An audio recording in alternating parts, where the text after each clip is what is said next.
मैं भी एक गरीब ब्राह्मण के यहीं पैदा हुआ था। जब मैंने आंखें खोली तो मेरे हाथ में भीख का कटोरा ही था।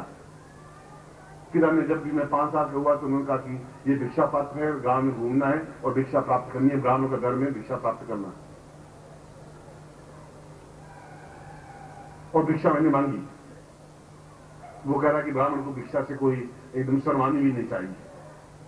मगर 2-4 दिन बाद मैंने सोचा कि ये मेरा धर्म है ही नहीं, मैं ऐसा नहीं कर पाऊंगा। मैं इसका एक साफ कहते मैं भीख नहीं मांग पाऊंगा, भूखा तो मर सकूंगा।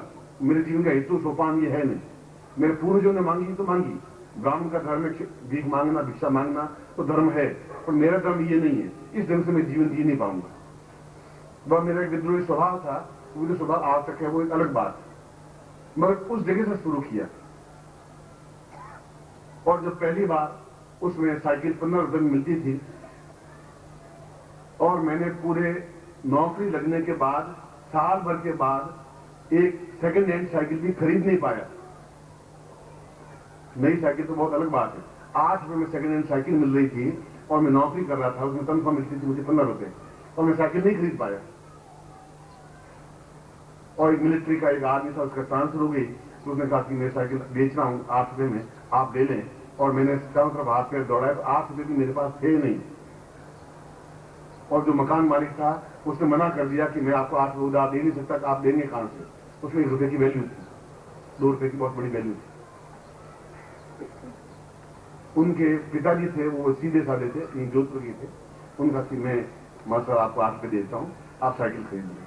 और तुम शायद विश्वास नहीं करोगे कि सेकंड एडिशन साइकिल खरीदी, उस दिन मैं 100 किलोमीटर ये घूमता आया, इतना जैसे कोई हवाई जहाज मिल गई मुझे। बहुत तेजी से घूमा मेरे पास 100 मील का चक्कर लगाया साइकिल पे बैठ करके कि आज मेरे पास साइकिल है। अब अगर सैलो गाड़ी भी और टाटा गाड़ी हो तो कोई इच्छा ही नहीं होती उसमें बैठने, ठीक है तो है, नहीं है तो है।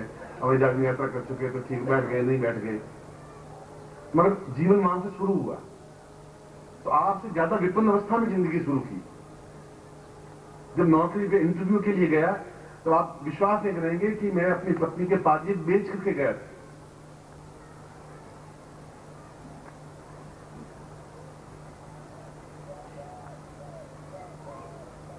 और पत्नी को, स्त्री को बहुत मोह होता है अपने गहनों से। वो सबको दे सकती है, वो गहने नहीं दे पाती। और मेरे पास उसमें 5 आने का मतलब हुआ करीब 35 पैसे। 35 पैसे मेरे पास थे नहीं और कोई उधार देने वाला नहीं था 35 पैसे। और यहां से जालोर का किराया 35 पैसे था।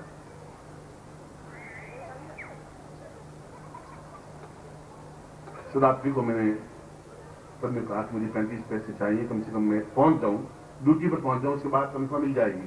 तो उसमें तनख्वाह 10 से 15 का डेट था, 10 रुपये तनख्वाह मिलती थी उसमें और साल में 1 रुपया इंक्रीमेंट था। तो उसने बड़ी आनाकानी भी की। मैंने समझाया भी कन्विंस किया, नौकरी बिना जीवन चलेगा नहीं, अगर यही भविष्य पिता है तो ठीक है नौकरी करेंगे।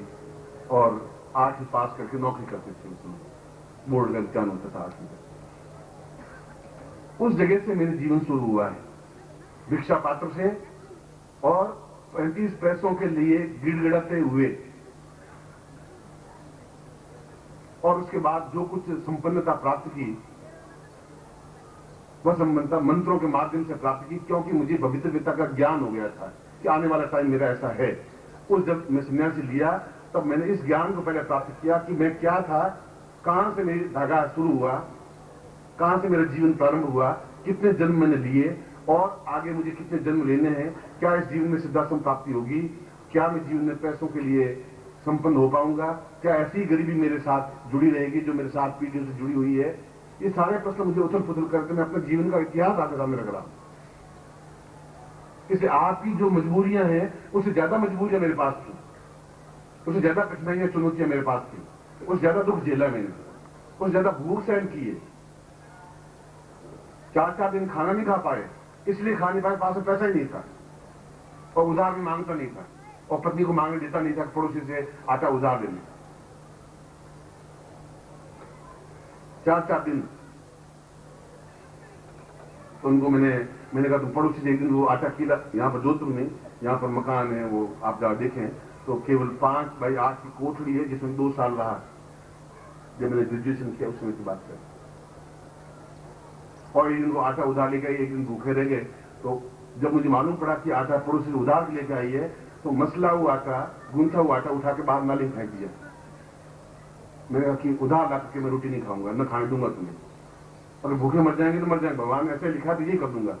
मगर इस प्रकार से उधार तुम आज कल दाल मांगोगी उधार, परसों मिर्च मांगोगी, नमक मांगोगी, मैं ऐसे जीवन नहीं चाहता हूँ। जीवन में ऐसा होने ही नहीं दूंगा। उस रात को भूखे सोए, 27 तारीख को भूखे सोए, 28 तारीख को भूखे सोए, 29, 30 और 1 तारीख को तनख्वाह मिली। वो दिन भी मुझे याद है, क्योंकि 1 जनवरी नया साल था।